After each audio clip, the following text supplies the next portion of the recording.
manual phase than we would have planned in order to find a suitable landing area.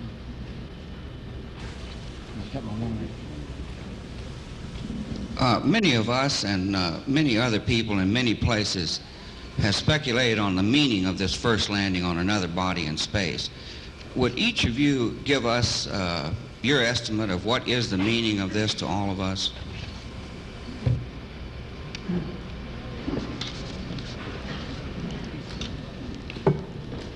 You want to try that? After you. Well, I believe that what this country set out to do was something that was going to be done sooner or later, whether we set a specific goal or not. I believe that from the early space flights, we demonstrated a potential to carry out this type of a mission. And again, it was a question of time until this would be accomplished.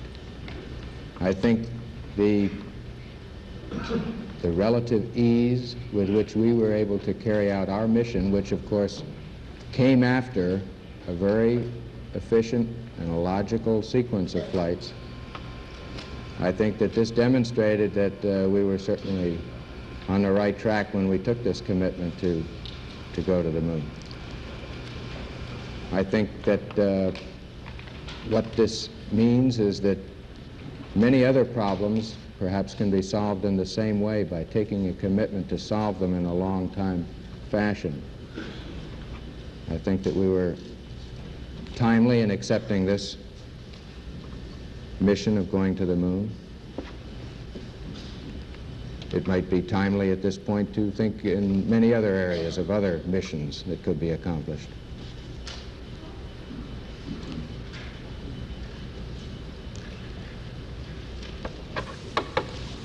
Well, everybody looking at me?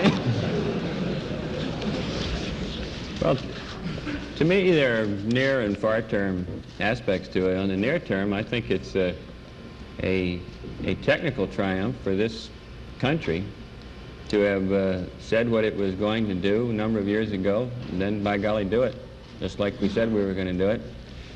Not just perhaps purely technical, but also a triumph for the nation's overall determination, will, economy, attention to detail, and 1,001 other factors that went into it.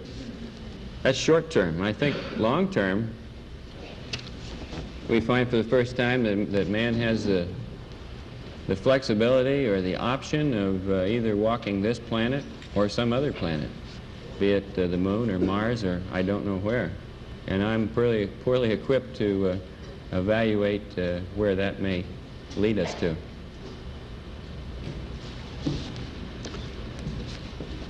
I just see it as a beginning, not just this flight, but in this program, which has really been a very short piece of human history. An instant in history, the entire program. It's a beginning of a new age. Neil, how much descent fuel did you have left when you actually shut down?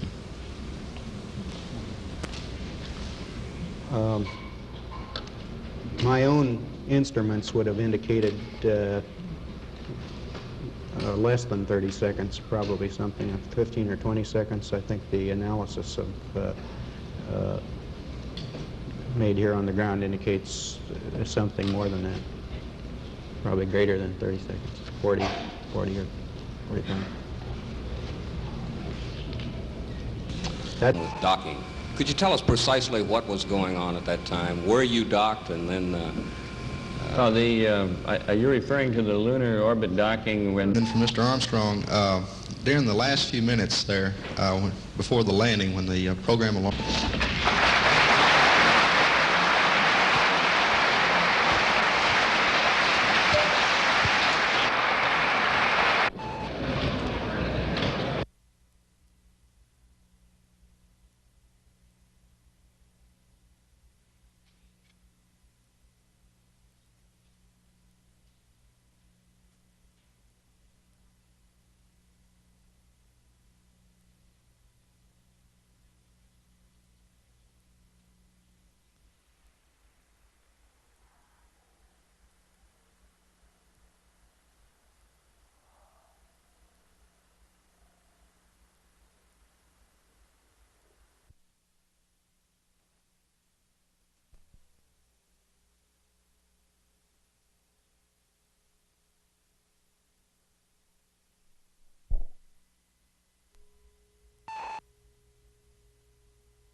You guys just about set?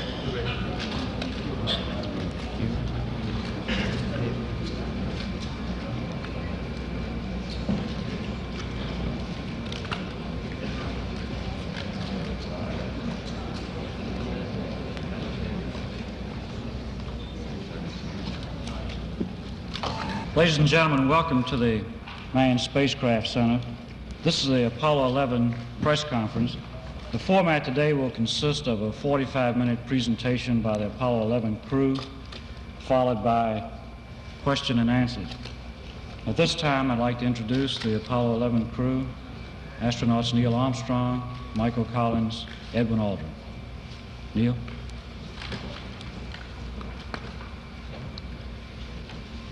It was our pleasure to have participated in one great adventure. It's an adventure that took place not just in the month of July, but rather one that took place in the last decade. We all here and the people listening in today had the opportunity to share that adventure over its developing and unfolding in the past months and years. It's our privilege today to share with you some of the details of that final month of July that was certainly the highlight for the three of us of that decade. We're going to divert a little bit from the format of past press conferences and talk about the things that interested us most, in particular the things that occurred on and about the moon. We will use a number of films and slides which most of you have already seen, and with the intent of pointing out some of the things that we observed on the spot which may not be obvious to those of you who are looking at them here from the surface of Earth.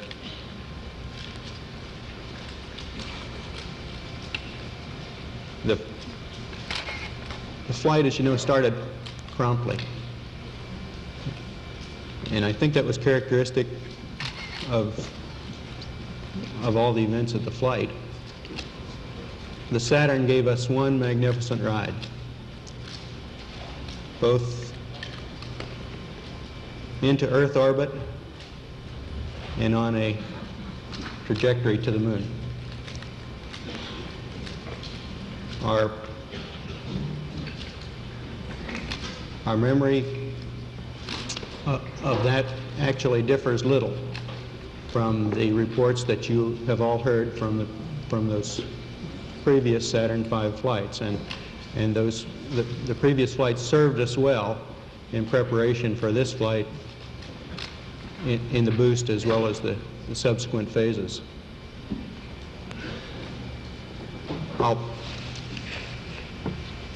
We would like to skip directly to the translunar coast phase and remind ourselves of the chain of events, that long chain of events that actually permitted a landing, starting with the undockings, the transposition and docking sequence.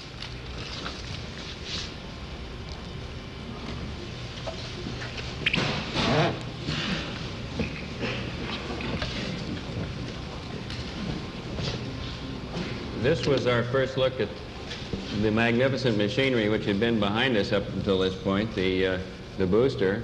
Of course, the first and second stages had long since separated, but this shows the LEM nestled inside the third stage, the S4B, after the translator inject burn.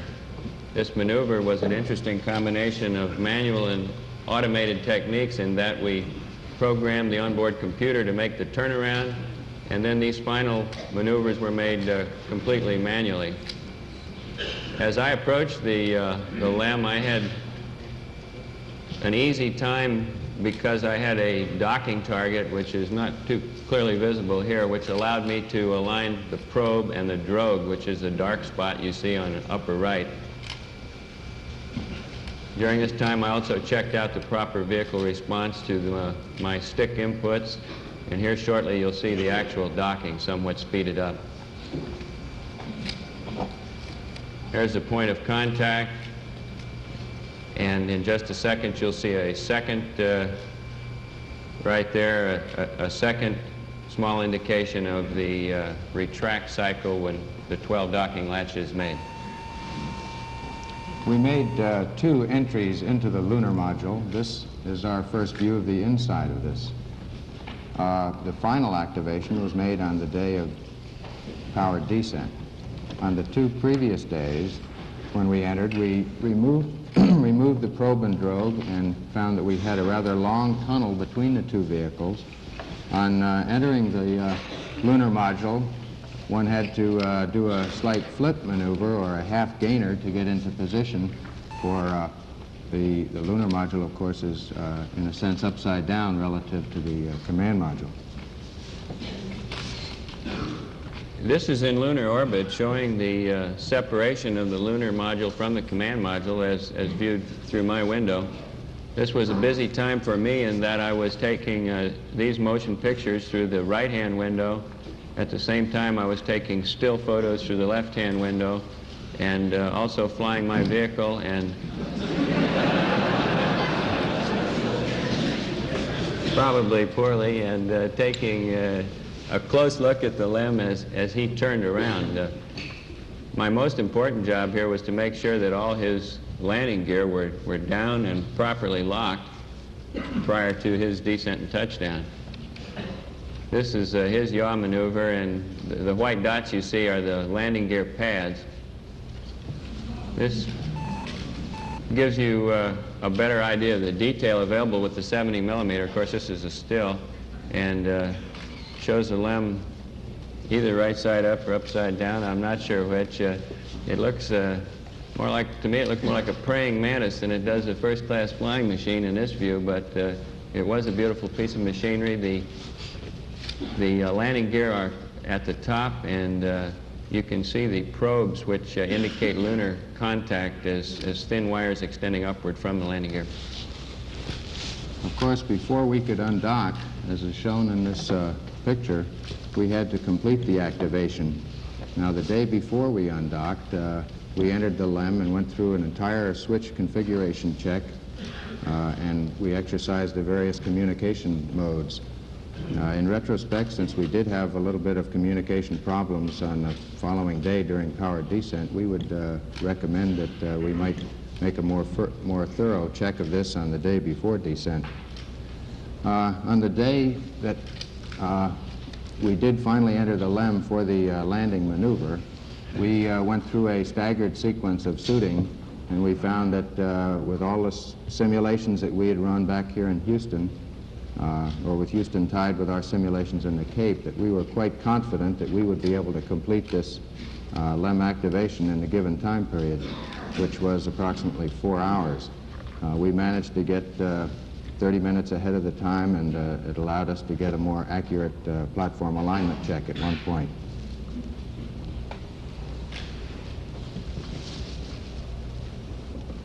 After the undocking maneuver, we went through a brief radar check, and then the command module executed a 2 foot per second maneuver away from us so that we would both be able to independently exercise our guidance system through a star alignment check, which we did following this separation maneuver. Now, this occurred in a vicinity close to the landing site, and you can see at this point the command module is traveling right over the center of our targeted point. Is approaching now what we call the cat's paw. Following this separation maneuver on the backside of the moon, we made a descent orbit insertion, which is slightly over 70 foot per second maneuver that lowers our altitude down to 50,000 feet. We had 2 guidance systems working for us, and they behaved perfectly. Both of them agreed extremely closely as to the results of this maneuver. Following this, we used the radar to confirm the actual departure rate from the command module. This is a view of the descent trajectory area as viewed through the LEM window during our activation. In the bottom right of the photograph is the crater Maskelyne, and in the bottom center is the mountain called Boot Hill. Immediately above Boot Hill is a small sharp-rimmed crater called Maskelyne W, which was the crater that we used to determine our downrange and cross-range position error prior to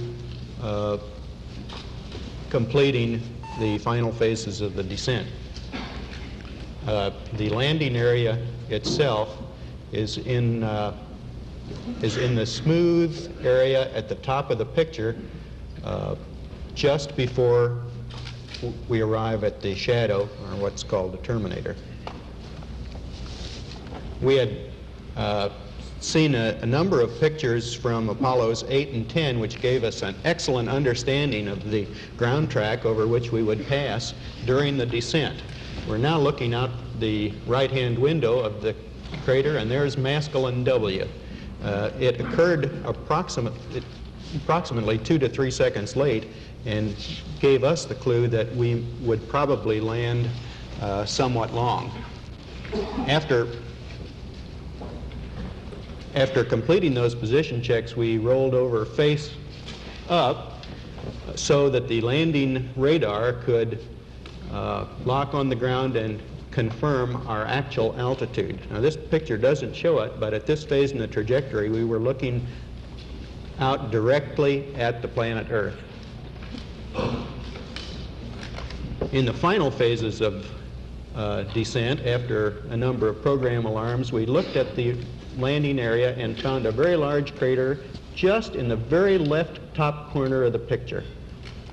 The camera is located in the right window and looks to the right, and it just barely sees this boulder field we're passing over right now. We're at 400 feet, and those boulders are about 10 feet across.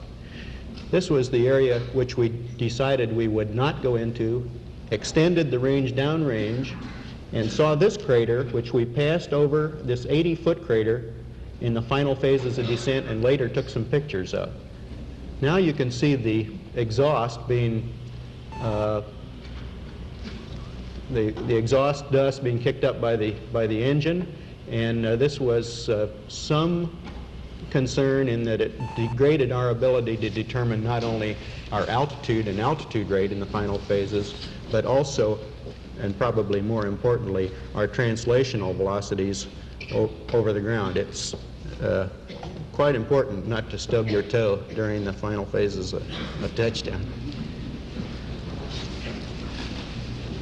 And once settled on the surface, the dust cleared immediately, and we had an excellent view of the area surrounding the LEM. This is the view out the left window. It shows a cratered surface, pockmarked with craters up to 15, 20, 30 feet, and many smaller craters down to a diameter of 1 foot.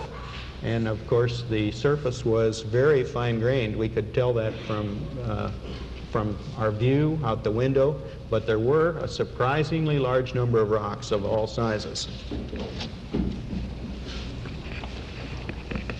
This is the view out the right window. Up close to the horizon, you see a boulder field that was probably deposited by some of the impacts in the craters that were behind us. You see, most of the craters have rounded edges. However, there is a variation in the age of these, as we can tell by the sharpness of the edge of the crater. The immediate foreground area we'll see more pictures of later. It was relatively flat terrain in contrast to some of the more rolling terrain that we could see out the front window and out the left window.